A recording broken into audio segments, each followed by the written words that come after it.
Bonjour à tous et bon appétit. Les adieux de l'ambassadeur du Ghana au Bénin au président Patrice Talon. Hier, les deux hommes se sont vus au palais de la Marina. Le diplomate, qui est en fin de mission, est allé refaire ses civilités au chef de l'État. On en parlera en détail dans un instant. Séance de briefing hier entre les 90 observateurs électoraux venus de 15 pays au nom de la communauté des États de l'Afrique de l'Ouest pour suivre le scrutin présidentiel de demain en Côte d'Ivoire. Ils ont échangé et pris contact des réalités liées au contexte sociopolitique. En attendant donc le scrutin, Idriss Boukari nous fera le point.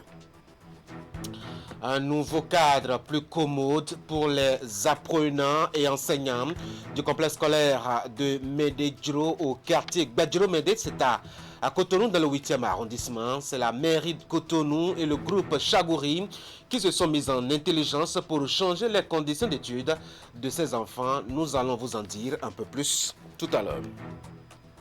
Bienvenue au point de l'actualité de la mi-journée sur Canal 3 Bénin.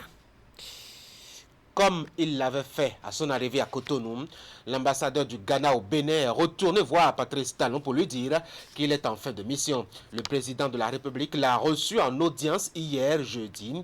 Le diplomate a dit tout son plaisir pendant son séjour diplomatique à Cotonou. Voici l'ambassadeur du Ghana au Bénin à sa sortie d'audience. Excellence. Excellence. Comment allez-vous? Thank you. Unfortunately, my friend. I came here on the 16th of August. Tout d'abord, j'aimerais rappeler l'amour qui a été manifesté à mon égard pendant ma fonction ici au Bénin. Et cela relève du fait que le Ghana et le Bénin sont les mêmes pays. Les peuples sont les mêmes. Il y a des Béninois qui vivent au Ghana et pareillement, il y a des Ghanéens qui vivent au Bénin. One of them was in agriculture, education. L'une des choses qui m'a aussi marqué pendant mon séjour ici au Bénin, c'est que le président béninois, son excellent Patrice Talon, a effectué une visite au Ghana. Et pendant cette visite, il y a eu plusieurs décisions qui ont été prises, dont surtout la réactivation de la commission permanente mixte de coopération entre les deux pays. Le Ghana et le Bénin ont signé plusieurs protocoles d'accord dans plusieurs domaines, dont l'agriculture, la sécurité. Et le dernier protocole d'accord, c'est dans le domaine de l'aviation, afin d'assurer la connectivité entre les deux pays. J'aimerais aussi signaler qu'il y a beaucoup de Ghanéens qui poursuivent les études au Bénin. Pareillement, il y a beaucoup de Béninois qui poursuivent les études au Ghana. C'est une coopération qui existe entre les deux pays. Et pendant notre séjour, nous avons essayé de porter ça sur une nouvelle dimension. Aussi, il faut reconnaître que récemment, le président béninois, son excellent Patrice Talon, a supporté son homologue ghanéen pour être élu à la tête de la CEDEAO. Il faut aussi reconnaître que le Bénin a eu à supporter le Ghana pour que le Ghana puisse abriter le siège de l'accord de libre-échange. Et avec la présence du secrétariat de cet accord au Ghana, je pense que les relations entre le Bénin seront beaucoup plus boostées et les échanges entre les deux pays seront portés sur une autre dimension. Vous le savez très bien, le Bénin et le Ghana sont reconnus par le monde comme étant des flambeaux de la démocratie. À cet effet, des réformes ont été opérées de part et d'autre des deux pays afin d'enraciner la démocratie et la bonne gouvernance. Aussi, j'aimerais souligner qu'il y a beaucoup de réalisations dont j'ai été témoin pendant mon séjour au Bénin, surtout dans le domaine des infrastructures. Il y a aussi beaucoup de réalisations dans le domaine économique parce que récemment, la Banque mondiale a eu à déclarer le Bénin comme étant un pays à revenu intermédiaire.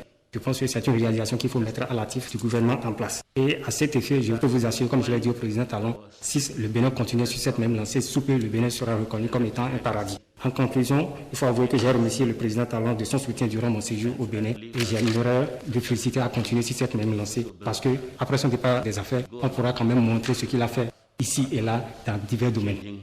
For the better our countries developing to support our people. C'est demain qu'a lieu l'élection présidentielle en Côte d'Ivoire. Et comme à son habitude, la CEDEAO a dépêché des observateurs, au total 90, pour suivre de près le scrutin et en faire le point. Hier, les délégués de l'organisation sous-régionale se sont vus pour une séance d'échange qui les plonge dans le bain de la situation sociopolitique du pays. Idriss Boukari, Elvis Tonoukoin. Ils seront les témoins du déroulement de l'élection présidentielle ici en Côte d'Ivoire. Dans tous les bureaux de vote, ils seront là, présents, pour relever les insuffisances et rendre compte fidèlement au chef de la mission d'observation électorale.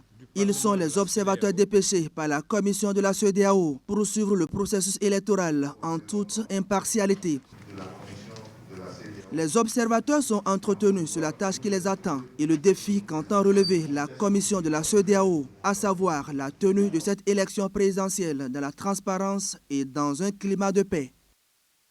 L'assistance électorale de la CEDEAO aux États membres trouve sa justification dans les dispositions de l'article 12 du protocole additionnel sur la démocratie et la bonne gouvernance.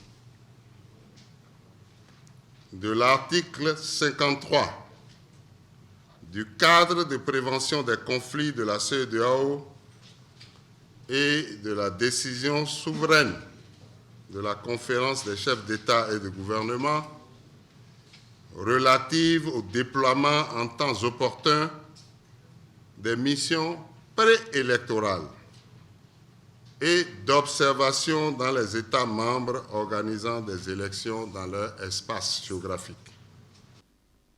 L'atmosphère politique et la situation sécuritaire restent très tendues depuis l'annonce de la candidature du président sortant Alassane Ouattara, candidat pour un 3e mandat, ce qui d'ores et déjà rend la tâche difficile pour la commission de la CEDEAO et ses observateurs.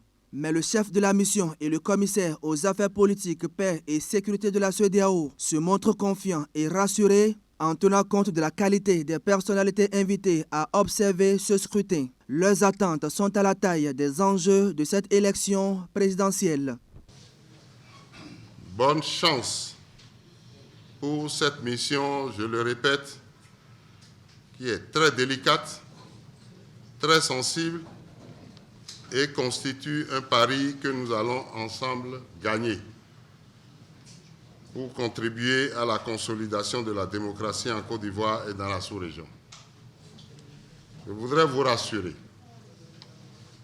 que toute la journée, je l'ai passée dans les quartiers généraux de la police nationale, de la gendarmerie nationale, des sapeurs-pompiers et des forces armées de Côte d'Ivoire pour leur rappeler 3 choses essentielles. La première, le rôle régalien qui est le leur, à savoir assurer la sécurité des populations, des institutions de la République et les autorités. Je leur ai rappelé la posture républicaine qui doit être la leur, en étant éloigné mais attentif à la chose politique et laisser les acteurs politiques gérer les affaires publiques de la nation. La troisième chose que je leur ai rappelée, c'est la nécessité de leur professionnalisme. Je voudrais, sur la base du cadre normatif appelé ci-dessus, transmettre les salutations de la CEDEAO à l'ensemble des candidats, à tous les hommes politiques, sans exclusive. Des institutions en charge de l'organisation des élections. Je les exhorte à continuer à créer les conditions favorables au succès du scrutin que nous voulons fiable et pacifique. Mesdames et messieurs, je mesure la délicatesse de notre mission, mais je sais qu'avec la richesse de la diversité de nos expertises et de nos expériences, nous allons relever le défi qui se dresse devant nous. Au terme de cette séance de briefing, la troupe du général Francis Béhanzin se sent motivée et galvanisée. Chacun sait désormais ce qu'il attend sur le terrain. Ils sont aussitôt déployés sur l'ensemble du territoire national pour accomplir leur mission avec professionnalisme. On revient au pays. Fait à Cotonou hier des travaux du e-colloque international sur la population et le développement. Entre 3 jours, beaucoup de recommandations aux pays à économie très sensible et très fragile pour mieux faire face aux implications liées au coronavirus sur les plans sanitaires, socio-économiques et politiques. Nassi Salossé. Mécanisme de résilience au choc sanitaire dans les pays en développement cas de la Covid-19. C'est le thème qui a mobilisé ici universitaires, chercheurs, décideurs et partenaires techniques et financiers. Après 3 jours de réflexion, ils ont fait des recommandations qui vont de la finalisation du registre unique des programmes de protection sociale à la densification des efforts nationaux pour accroître l'offre et l'accessibilité de l'enseignement à distance. Ces recommandations sont issues de 3 jours de travaux avec des communications provenant de divers pays. Nous avons eu des communications provenant du Ghana, de l'Italie et même des États-Unis ce qui montre l'intérêt du colloque sur le monde académique mondial. Des communications entrecoupées de débats autour de cette problématique sanitaire qui secoue actuellement le monde entier. Nous avons fait montre d'une assiduité exemplaire, d'une endurance remarquable et enfin d'une contribution exceptionnelle. Toutes choses qui ont rehaussé la qualité des échanges que nous avons eus. Je voudrais terminer en prenant l'engagement de faire nôtres les recommandations qui ont été tout à l'heure présentées par le directeur général et de veiller à leur application. En l'absence du ministre d'État chargé du plan du développement, Blaise Biotchani empêché, c'est son directeur de cabinet qui a présidé la cérémonie de clôture de ces assises. Je me réjouis de ce pont-là établi entre les universitaires et le monde de la prise de décision publique. Et j'espère que ce pont-là ne s'arrêtera pas à la clôture ou après le mot de clôture. Le défi en initiant ce e-colloque international, c'est de faire de la recherche scientifique un pilier de développement, surtout dans un contexte de pandémie où il devient urgent de trouver des mécanismes de résilience aux chocs sanitaires dans les pays en développement. Le chantier attendu aujourd'hui, c'est l'application des recommandations qui y sont issues. Et ce sujet lié au coronavirus a aussi inspiré un atelier national de formation syndicale tenu à Grand Popo. C'est l'Union internationale des travailleurs de l'alimentation, de l'agriculture, de l'hôtellerie-restauration, du tabac et des branches connexes qui l'a initié pour évaluer l'impact de la crise sur l'agriculture et la sécurité alimentaire au Bénin. Voici le reportage de Geoffroy Maison. Grand Popo, cité balnéaire et touristique du Bénin, situé à 80 km environ de Cotonou, dans le département du Mono, accueille 3 jours durant des partenaires sociaux. Solidarité à jamais, solidarité. Solidarité à jamais, solidarité.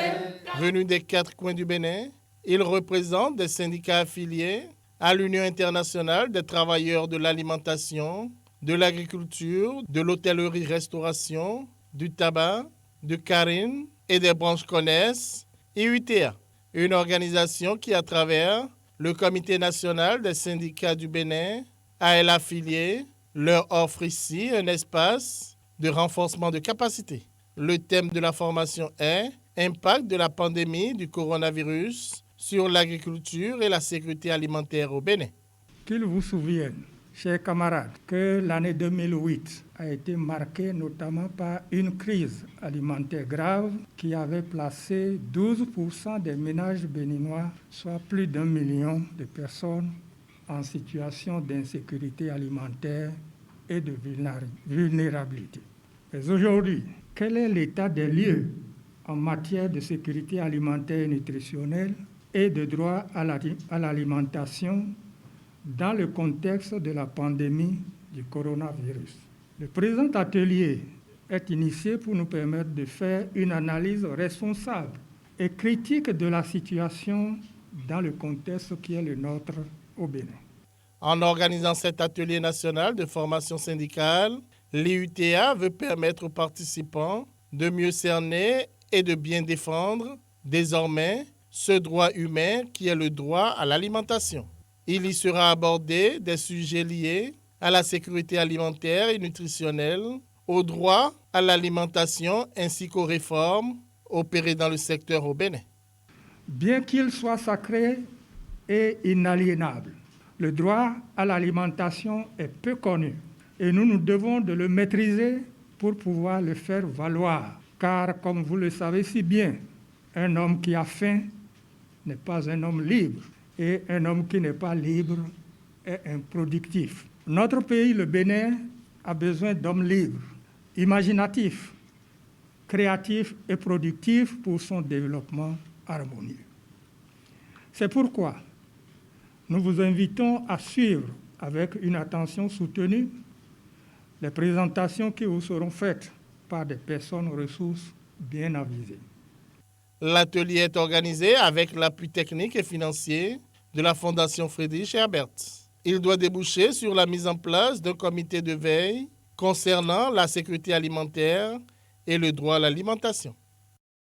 On va continuer à parler d'agriculture. Le salon agricole et financier Agrifinance, dans son édition 2027 ouvert à mercredi à Abomey-Calavi, initié par la plateforme AgriPro Focus autour du thème révolutionner le financement des chaînes de valeur agricole pour mieux contribuer à l'atteinte des objectifs de développement durable. Il vise à mobiliser le financement ou des financements pour les activités agricoles. Voici le reportage de Ouliat Sanoussi.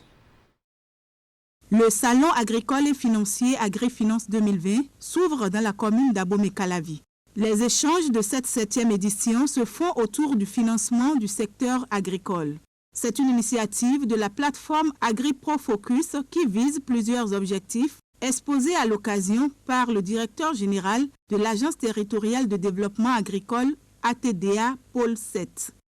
Le salon agricole et financier est donc pour nous une opportunité pour améliorer l'accès aux ressources financières au profit des exploitants et des entreprises agricoles. Cet événement se voit être un espace d'échange et de partage d'informations qui vise à promouvoir les potentialités en matière de financement de l'agriculture en général et des filières prioritaires du pôle de développement 7 en particulier, dans une optique de démystification du financement agricole en instaurant une plateforme d'échange entre les différents acteurs des chaînes de valeur agricoles. Je voudrais donc féliciter la ATDA et les organisations Agrifinance. C'est important qu'on assiste encore une fois à ces salons parce que pour nous, le financement agricole, c'est très important pour nos groupes cibles, les producteurs, les transformateurs et les exploitants. Cette 7e édition du salon se donne pour ambition d'offrir aux différents dispositifs de facilitation d'accès au financement la tribune pour se faire connaître, pour nouer des partenariats avec des institutions pouvant faciliter leur mise en œuvre et les connecter aux principaux utilisateurs. Ces objectifs sont en cohérence avec le programme d'action du gouvernement et le plan stratégique de développement du secteur agricole.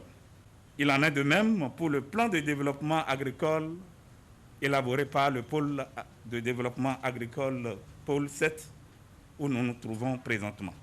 Leur réalisation concourt donc à l'atteinte des objectifs du PAG et à ceux du développement durable. C'est ce qui justifie la pertinence du thème de cette édition intitulée « Révolutionner le financement des chaînes de valeur agricoles pour mieux contribuer à l'atteinte des objectifs de développement durable ».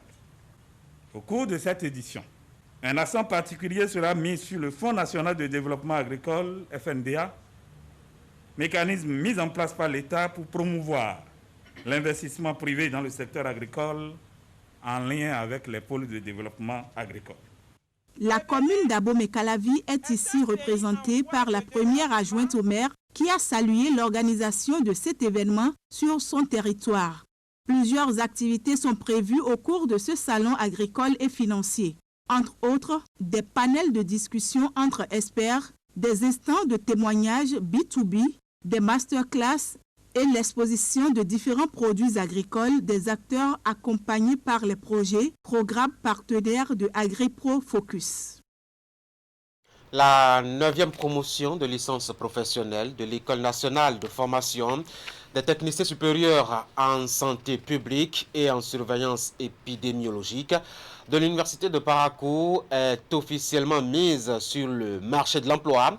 C'est à travers une grande cérémonie de délibération, de soutenance, de mémoire et de remise d'attestation qu'elle a été libérée mercredi. Voici le reportage de Daryl Médégan-Fagla. 51 étudiants de l'ENASE reçoivent ici le parchemin après 3 années de formation en technicien supérieur de santé publique et en surveillance épidémiologique. Cette 9e promotion est ainsi mise sur le marché de l'emploi suite aux soutenances de mémoire. 2017 à 2020, ces jeunes gens ont suivi avec assiduité et sérieux leur formation à l'ENADSE, formation dont l'aboutissement heureux de ce jour est le fruit de la conjugaison des efforts des uns et des autres. Les étudiants à la fin du cursus sont utiles dans bon nombre de domaines, notamment dans le système sanitaire, les municipalités et autres domaines du développement où ils peuvent exercer, entre autres, comme biostaticiens, techniciens supérieurs en santé publique, attachés de recherche et j'en passe. Occasion pour les lauréats de reconnaître les mérites de leurs encadreurs. Ils décernent également un satisfecit aux autorités de l'université de Parakou et promettent impacter le secteur de la santé au profit de la communauté. Le NADSE a fait de nous une puissante équipe et nous avons beaucoup appris les uns des autres. Nous sommes très reconnaissants envers Dieu de nous avoir rassemblés. Sachant que lorsque nous serons en poste, la communauté attendra beaucoup de notre part et nous nous engageons ici, aujourd'hui, à donner le meilleur de nous-mêmes pour répondre à ses besoins. Chers filleuls, quel que soit votre secteur d'activité, ayez l'esprit d'entreprise. Travaillez, travaillez, travaillez, car le monde appartient aux vaillants. Parlez peu, agissez plus. Vous êtes encore dans la force de l'âge. Alors, ayez de l'audace, du courage et de l'imagination et vous réussirez. Face au faible taux de possibilité d'emploi au Bénin, le premier vice-recteur de l'université de Parakou, représentant le recteur à cette cérémonie, plaide pour le recrutement des étudiants en fin de formation. Ceci afin que les compétences soient mises au service du développement national. Il s'agit de maintenir une masse d'agents de santé compétents et compétitifs en surveillance épidémiologique. Vivement que le gouvernement continue à marquer son adhésion à l'atteinte de cet objectif en ouvrant des postes de recrutement pour ce type de diplômés au profit du système sanitaire national afin que ces compétences soient mises au service du développement national. Cependant, la faiblesse du nombre de recrutements par rapport aux besoins réels de compétences dans ce secteur chez l'OIA n'enlève absolument rien à l'importance et à la pertinence de votre formation. C'est à vous que revient la redoutable tâche de vous faire valoir sur le marché de l'emploi pour vous imposer aux employeurs. La cérémonie a pris fin par la remise d'attestation lauréat. L'ENADSE, créé en juillet 2008, a libéré un effectif total de 496 techniciens supérieurs en santé publique et surveillance épidémiologique. Revenons au sud du pays. Deux partenaires ont travaillé à améliorer les conditions d'études au complexe scolaire de Ménédro au quartier Gbadjo-Mende dans le 8e arrondissement de Cotonou. Il s'agit de la mairie de la ville et du groupe Chagouri qui ont offert des modules de salles de classe pour rendre plus commodes les conditions aussi bien des apprenants que des enseignants. Le film de la cérémonie d'inauguration de ces salles avec Narcisse Alossé.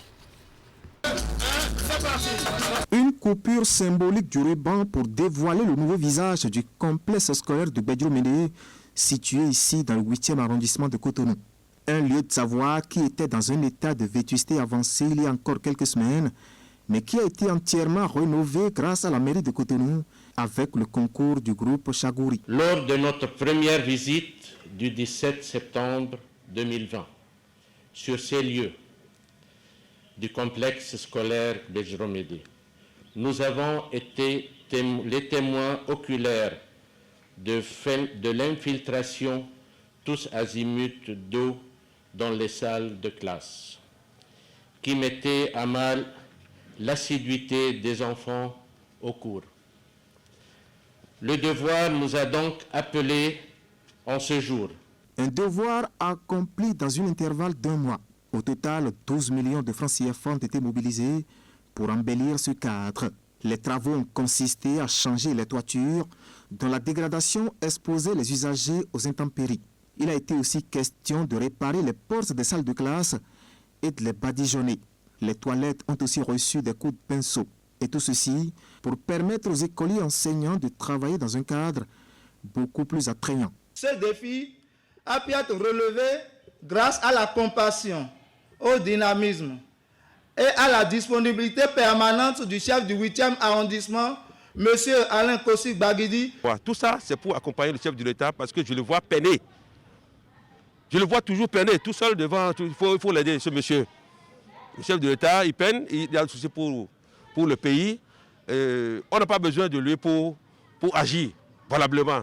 Dans ce sens, moi, je suis allé voir les partenaires au développement pour m'aider à faire ces actions-là, juste pour rester dans sa logique.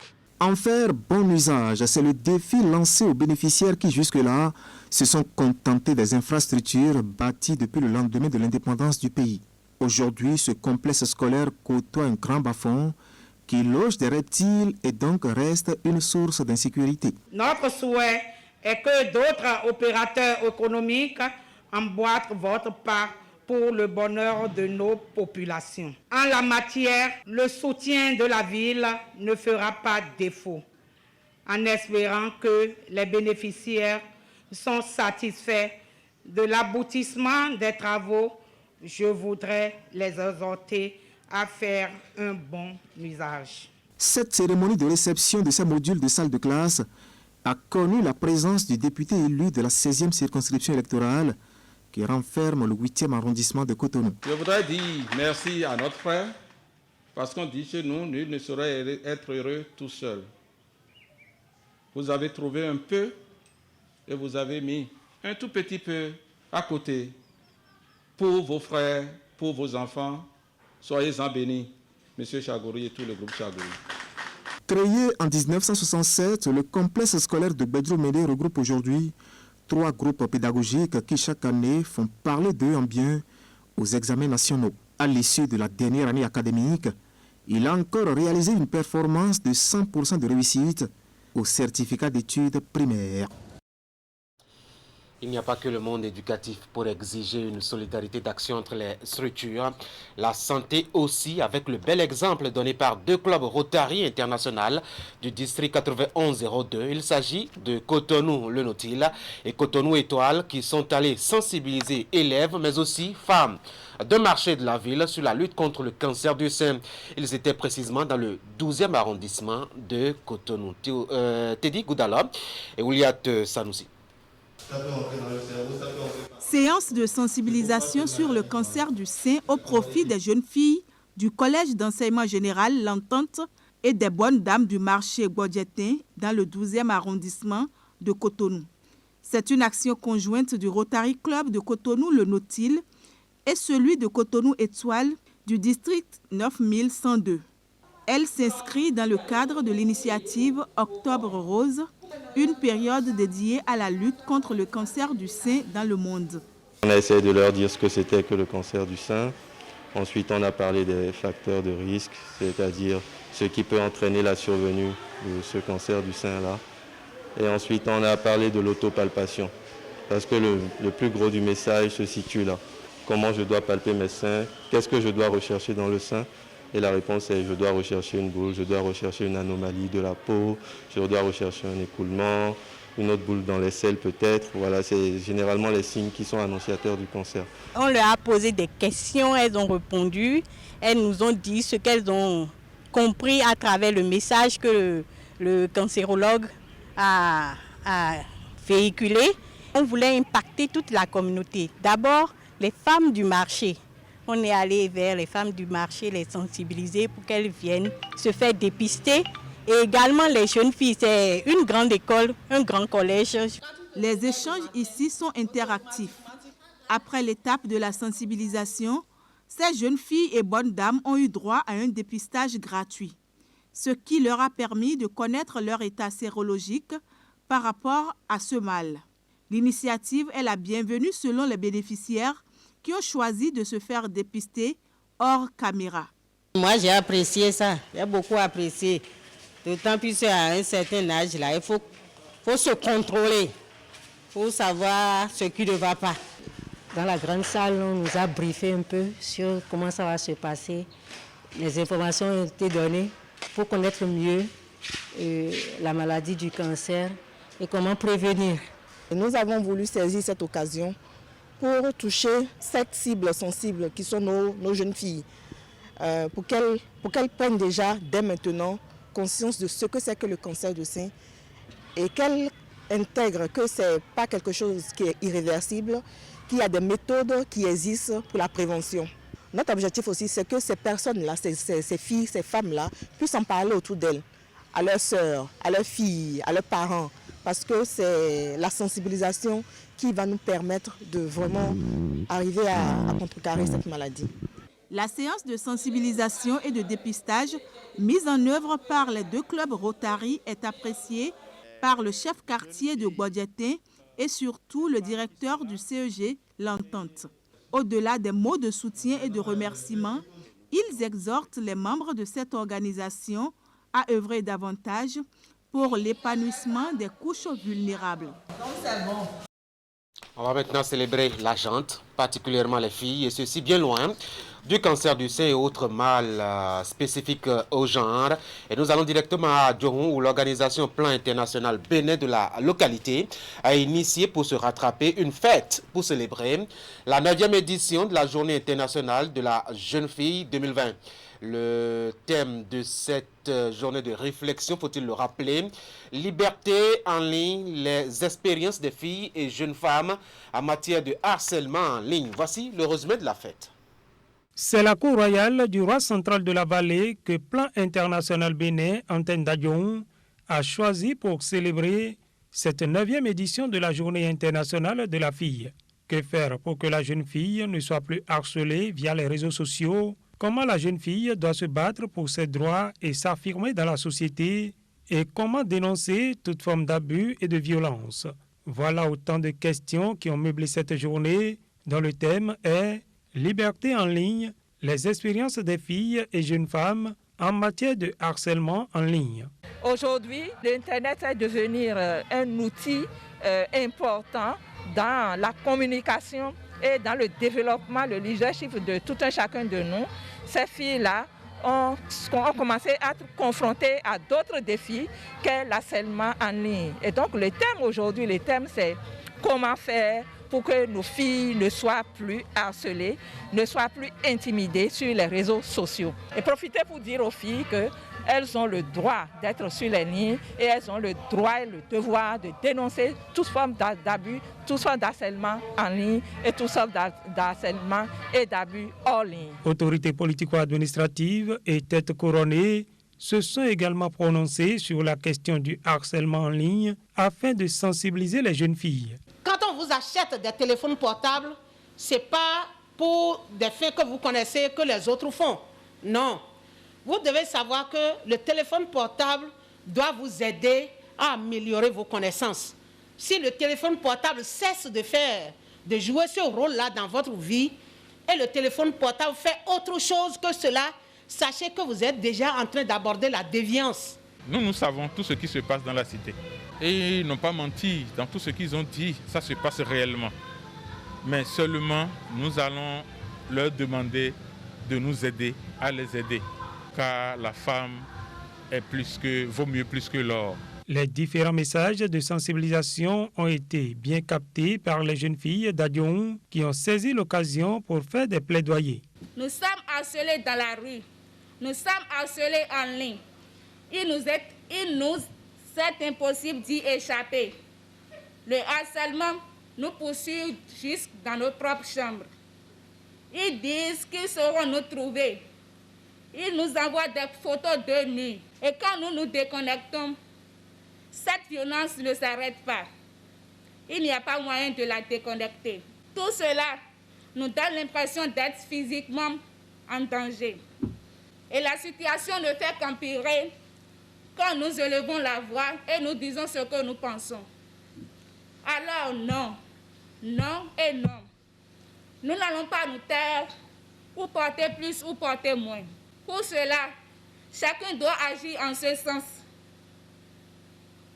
Nos amis, nos familles, les pouvoirs publics et les communautés, ainsi que les entreprises de médias sociaux. Elles doivent utiliser leur pouvoir et leur potentiel incroyable pour nous protéger.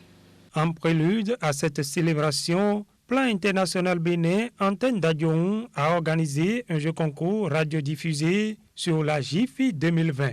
Un jeu concours dont les 3 premiers des communes d'Adjoun, de Bonou et de Dambo ont été récompensés au cours de cette commémoration. D'une fête à une autre, celle-là aussi célébrée avec retard. Il s'agit de la Journée internationale de la liberté de la presse. Ce sont les professionnels des médias du Mono et du Koufo qui ont tenu à se rattraper à travers 2 jours de célébration et une sortie festive. Geoffroy Mensah.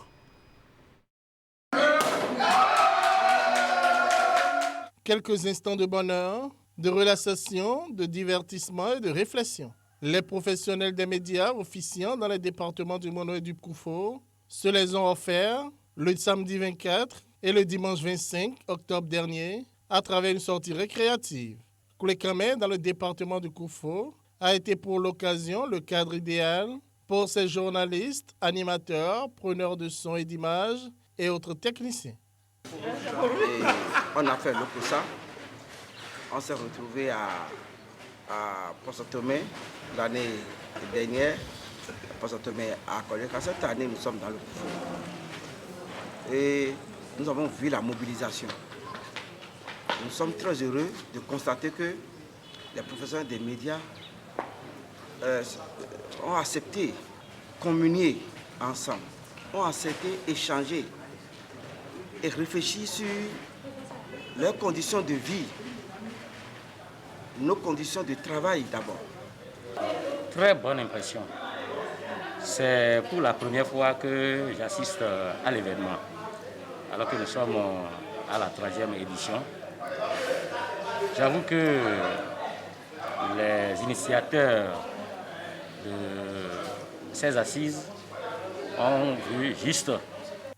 Terminé en beauté et en apothéose, le dimanche, après une messe d'action de grâce célébrée par l'un des leurs, l'abbé Victor Ninou, cette sortie récréative, outre les moments festifs, de communion, de gastronomie, aura été aussi un rendez-vous de réflexion sur journalisme d'hier, d'aujourd'hui et de demain, piste de réflexion pour un meilleur suivi des hommes de presse des départements du Mono et du Koufo.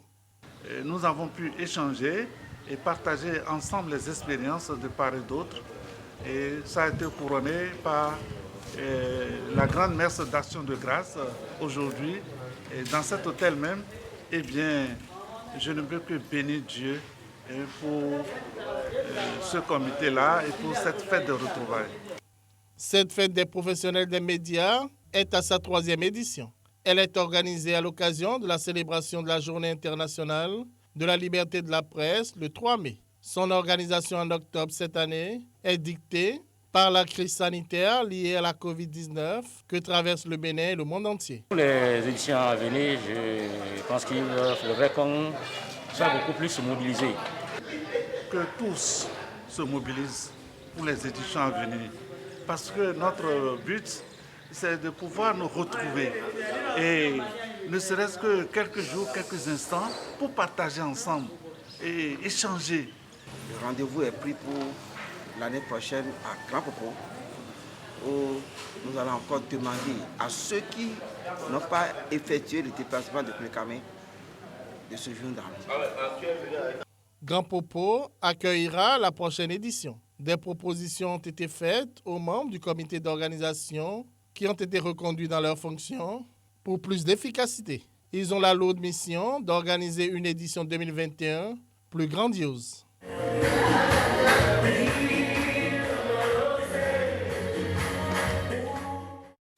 Et un dernier élément, le temps de boucler cette édition d'information de la mi-journée. La section communale d'Agbanizou de la confrérie des dignitaires et adeptes de tronc au Bénin est désormais installée. Une cérémonie officielle a consacré le démarrage des activités de cette organisation née des cendres de l'association des fidèles de tronc du Bénin Imetz, Hélène Amoussou. Des hommes et femmes venus de l'ensemble des arrondissements de la commune, ils ont rallié le centre-ville d'Agbanizou pour mettre sur pied la section communale de la CODAT, la confrérie des dignitaires et adeptes de Tronc-Pétodeka à Lafia. Le bureau exécutif d'Agbanizou s'installe à la suite de ceux de Djidja, Abomey, Boycon, Zakota et Zobodomé. L'objectif visé est d'instaurer une dynamique régionale et une synergie d'action. Nous sommes ici aujourd'hui pour installer le bureau communal d'Agbanizou. Cette association a comme mission de démasquer et d'empêcher les faux Rounongans à s'infiltrer dans nos rangs pour commettre des crimes rituels, voire des sacrifices humains. Après leur désignation, les membres du bureau communal ont été installés. Runongan à Tchefon a été choisi pour présider le groupe. Colliers, bonnets, médailles, chaussures et autres attributs lui ont été remis. Son intronisation témoigne de la confiance et de l'acceptation des autres membres du bureau ainsi que de la représentation nationale de la CODAT.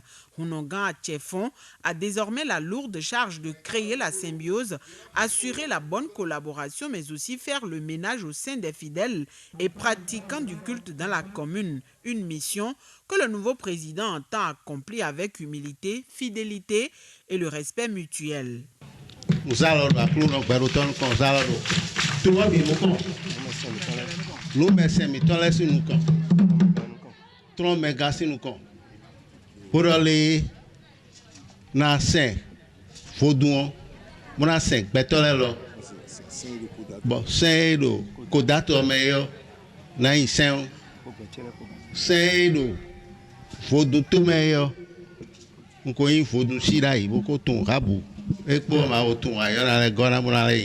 Nous vivons dans un monde bizarre où certaines personnes ne veulent plus travailler. Tout le monde veut devenir Huno. Or, c'est des faux Huno. Juste pour escroquer les gens, juste pour détruire les foyers des autres. Ça ne peut pas continuer comme ça. Et là, il y a quelques mois, si le nom d'Agbaïzoun est connu de tous, ce n'est pas un crime crapuleux. Donc, je lui donne tout mon soutien pour lui dire qu'ensemble, on doit assainir le domaine des cultes traditionnels. Née des cendres de l'association des fidèles de tronc du Bénin, Afitrobe, la CODAT se veut un creuset de rassemblement. Elle ambitionne étendre ses tentacules sur l'ensemble du territoire national. Ce travail de structuration va permettre d'unifier les fidèles et faire respecter les principes minimums du culte Tronc-Pétodeka à l'Afia. Mesdames et messieurs, retenez que l'ambassadeur du Ghana au Bénin est en fin de mission à Cotonou. Il est allé le signifier au président de la République. Patrice Talon l'a reçu hier et les deux ont passé en revue la collaboration entre les deux pays, du temps du diplomate, de la mission s'achève ainsi. On a fait le point. Et puis en Côte d'Ivoire, c'est demain la présidentielle. La CEDEAO s'active sur place pour observer de près le scrutin. Nous avons eu la relation des premières activités des délégués de l'organisation sous-régionale dans ce 13h grâce à Idriss Boukari, qui est notre envoyé sur place. Voilà, merci d'avoir été là. C'est la fin de ce rendez-vous de la mi-journée. Vous passez un bon après-midi, bon appétit, bon week-end aussi.